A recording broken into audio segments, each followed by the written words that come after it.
ඔය ගංජා ගහපු යාළුවෝ ඇපදෙන්න එනවද? කුඩු පැකට් එකට සෙට් වෙච්ච උන් ඇපදෙන්න එනවද?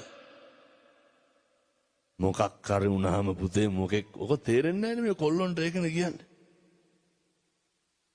දෙයක් වුණාට පස්සේ ඉන්නේ අම්මයි තාත්තයි කසාද මැදලා නම් බිරිඳයි විතරයි. ඔච්චරයි. ඒ වුණාට හපංකම් පාන්නේ කාටද? අම්මටයි තාත්තටයි බිරිඳටයි. අම්මා තාත්තා එක්ක හරි හොඳට ඉන්න. නේ ඔය හරි ආදරෙන් ගෙවල් වල අම්මා තාත්තා එක්ක ඉන්න ඕනේ. මම මේ අලුත්ගම තරුණ මහත්තුරුන්ට පොඩි යෝජනාවක් කරනවා.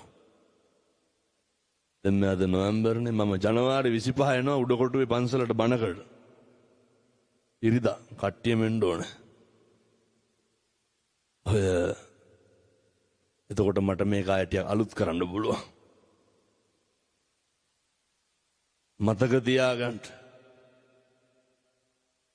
හෙට ඉඳන් ජීවිතේ මුස්පේන්තුකම පිරিলা නම් තියෙන්නේ.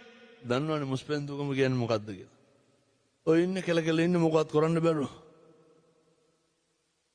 පාන්දර 2-3 වෙනකම් ෆෝන් නොබනවනේ. තල්ලු කර කර ඉන්නවා. යකඩ කපනේ වයි ඔයනේ ලුණු කපනේ වයි සර්පෝ තම්බනේ ඕනේ බලන්න. උදේ 10ට විතර නැගිටින්නේ. ඔහොම හරියන්නේ. තරුණ මහත්තුරු මතක තියාගන්න ඕනේ. එට ඉඳන් කිසි කෙනෙකුගේ සිගරට් එකක් බොන්නේ නැහැ. ලැජ්ජ නැද්ද එකයි සිගරට් කෑලි බොන්න? එකයි බයිසිකල් වල නැගලා යන්න. පස්සෙන් යන්න. උල්ලි වැඩක් කරලා හරි කමන්නේ හැන්දෑවි ගෙදර ඇවිල්ලා කරන්න තියෙන යුතුයකම් ටික කරලා. ඔය සමහර තාත්තලා බලන්නකො වැඩ ඇරිලා එනවයි යනවයි දෙකම එකයිනේ. තාත්තලා හිතන් ඉන්න පොරවල් ගියේ නැත්නම් අරුන්ට වෙරි වෙන්නේ නැහැ කියලා. කාටද යාළුවන්ට? කොල්ලොන්ටත් ඕක තියෙන ලෙඩක්. කොල්ලෝ හිතන් ඉන්න යාළුවෝ තරහ වෙනවලු ගියේ නැත්තම්. පුතේ හොඳට කල්පනා කරන්න.